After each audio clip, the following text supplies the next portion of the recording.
திரு பரந்தாமன் அவங்கள்ட்ட பேசுகிறேன். எல்லாருடைய முதல் சுற்று கருத்து கேட்டுறேன் நீதிமன்றம் பற்றி, அப்புறம் அரசியலாகவும் பேசலாம். லக்ஷ்மி ஸ்பாட்டுக்கே போயிட்டு வந்தவங்க, அவங்கள்ட்ட நிறைய பேச வேண்டியிருக்கு. திரு பரந்தாமன், இந்த நீதிமன்றத்தில் ஒரு பக்கம் விஜய்க்கு தலைமை பண்பு இருக்கா, அது ஒரு கட்சியாக இருக்கா, இந்த கேள்வி வைக்கும் போது மதுரை நீதிமன்றம் காவல்துறை அல்லது அட்மினிஸ்ட்ரேஷன் இதெல்லாம் செஞ்சுருக்க வேணாமான்னு கேட்குது. பொதுவாக அவங்க பார்வை என்ன, முதற்கட்ட பார்வை என்ன? இல்லை, அதாவது என்னென்னா, நீதிமன்றங்களில் வந்து இது போன்ற வாதம் பிரதிவாதம் வரும்போது இந்த கேள்விகளெல்லாம் எழுப்புகிறது வந்து இயற்கை தான். அது அல்டிமேட்டாக அந்த வழக்கு ஒரு முடிவுக்கு வரும்போது அப்போது யார் சரியாக நடந்துக்கிட்டாங்கன்ற ஒரு ஃபைனாலிட்டி, ஒரு ஜட்ஜ்மெண்ட் கிடைக்கும். அதுதான் நமக்கு வந்து முடிவும் கூட. இது எப்பவுமே ஒரு வழக்கு நடக்கும்போது பல கேள்விகள் வரும்.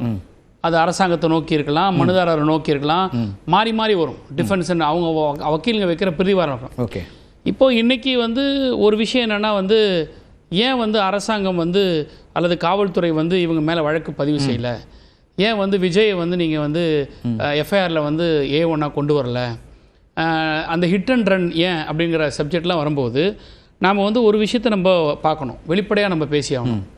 இப்போது நீங்கள் வந்து ஒரு அரசியல் இயக்கமாக அவங்க வந்த பிறகு நடத்துகிற கூட்டங்களில் திமுக என்கின்ற கட்சிக்கும் அல்லது திமுகவை எதிர்நோக்கி பிரச்சாரம் செய்யக்கூடிய திரு விஜய் கட்சிக்கும் இருக்கக்கூடிய ஒரு விஷயங்கள், அதாவது அரசியல் என்பது ஒரு தனி வேறு.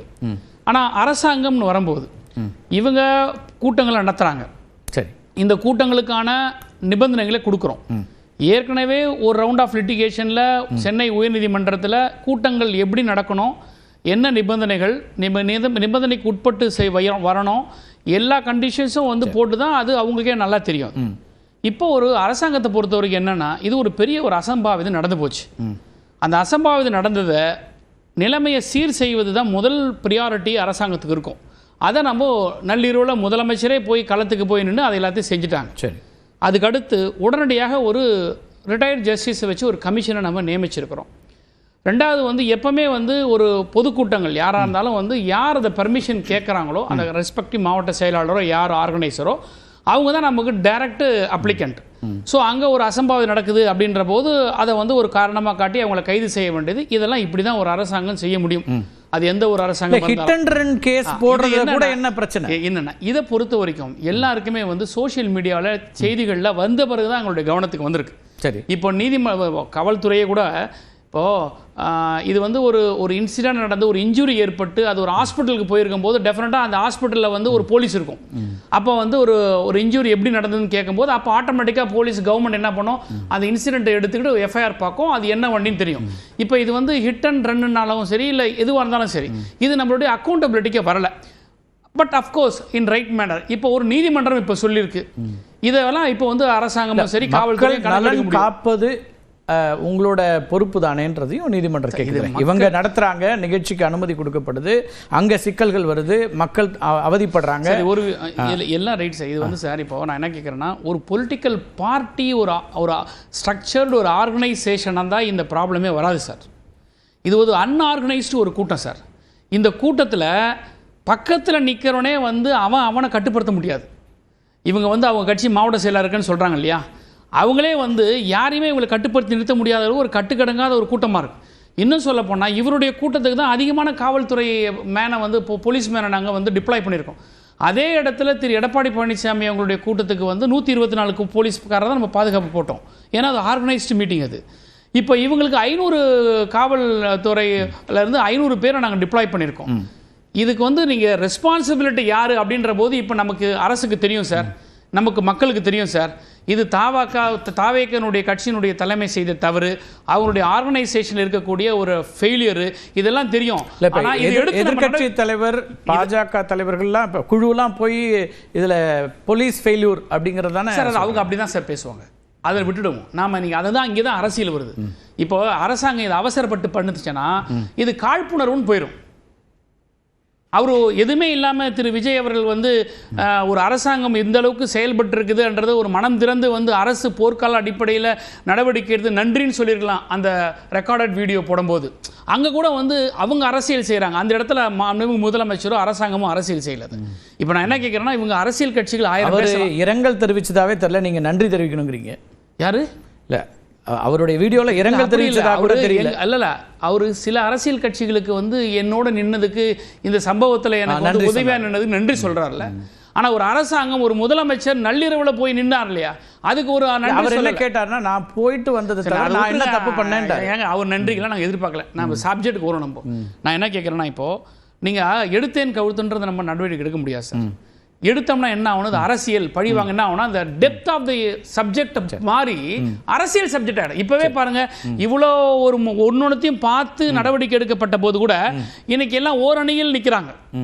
இது பாஜக, அதிமுக, தாவேக எல்லாம் ஓரணியில் நிற்கிறாங்க. இப்போ இவர் இந்த சம்பவம் ஓரணினா என்ன சொல்றீங்க? ஓரணியில் நிற்கிறாங்கன்னா அதாவது தாவேகனுடைய பக்கம் தான் நிற்கிறாங்களே தவிர அது ஏற்கனவே இருக்கிறது சார். திமுக எதிர்ப்புங்கிறதான அதிமுக நிலைப்பாடு. எதிர்ப்பு தான் பாஜக நிக்கட்டும் சார். திமுக எதிர்ப்பு தான். இப்போ நான் என்ன கேட்கறேன்னா, இப்போ வந்து யாரை இவங்களை ஃப்ரீ ஹேண்ட்ல விடல சார். அரசாங்கம் ஒன் மேன் கமிஷனை போட்டிருக்கு. இந்த கமிஷன் ஒரு ஸ்டடி ரிப்போர்ட் வரணும், பிரிலிமினரி இன்வெஸ்டிகேஷன் தருவாங்க.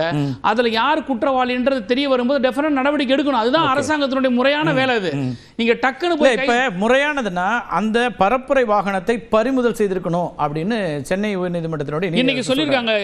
மாண்புமிகு நீதியரசர் சொல்லியிருக்காங்க. இப்போ இது வந்து இப்போ ஏன் இந்த தாமதம் கேள்வி எழுப்புறாரு.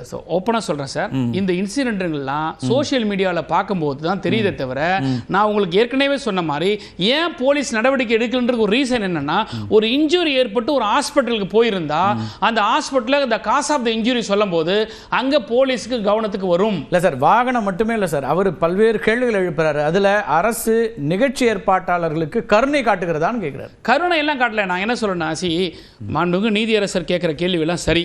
இன்னும் சொல்ல போனால் எங்களுக்கு வந்து இன்னும் ஒரு அதிகமான ஒரு லீவரேஜ் இந்த அரசாங்கத்துக்கு நீதிமன்றம் கொடுத்துருக்குது.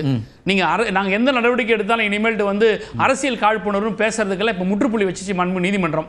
அதுக்கு நீதிமன்றத்துக்கு நன்றி தெரிவிச்சுக்கிறோம். ஏன்னா இனி நீதிமன்றம் சொல்லக்கூடிய விஷயங்களை இனி நாங்கள் ஒன்று எடுத்து செய்ய வேண்டியதுக்கு எங்களை எந்த விதமான பாரம் கிடையாது. இப்போ நாங்கள் எதை செஞ்சாலும் சரி, இது அரசியல் காழ்ப்புணர்வு பழி வாங்கும் நடவடிக்கைன்னு போவாங்க. இப்போ நீதிமன்றம் எல்லாம் சொல்லியிருக்கு, ஒரு ஸ்பெஷல் இன்வெஸ்டிகேஷன் டீம் கான்ஸ்டியூட் பண்ணியிருக்குது. இந்த டீம் இன்வெஸ்டிகேட் பண்ணட்டும், பிரிலிமினரி ரிப்போர்ட் வரட்டும்.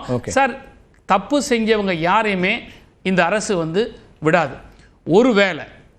ஒருவேளை இவங்க அதிகமான போலீஸ் காவலர்களை கேட்டிருந்து கொடுக்கல, எங்க கருத்து கேட்டு வரலாம். உங்கள்கிட்ட கேள்விகள் இருக்கு. ராஜகோபால், எப்படி பாக்குறீங்க? இன்னைக்கு நீதிமன்றம் நிறைய கேள்விகள் எழுப்பியிருக்கு. நாம கடந்த ஒரு 4-5 நாட்களாக விவாதங்களையும் இந்த கேள்விகள் முன்வைக்கப்பட்டதுதான். நீங்க எப்படி பாக்குறீங்க? இந்த நீதிமன்றம் கேட்ட கேள்விகளை நாம் நிச்சயமாக கவனமாக பார்க்க வேண்டும்.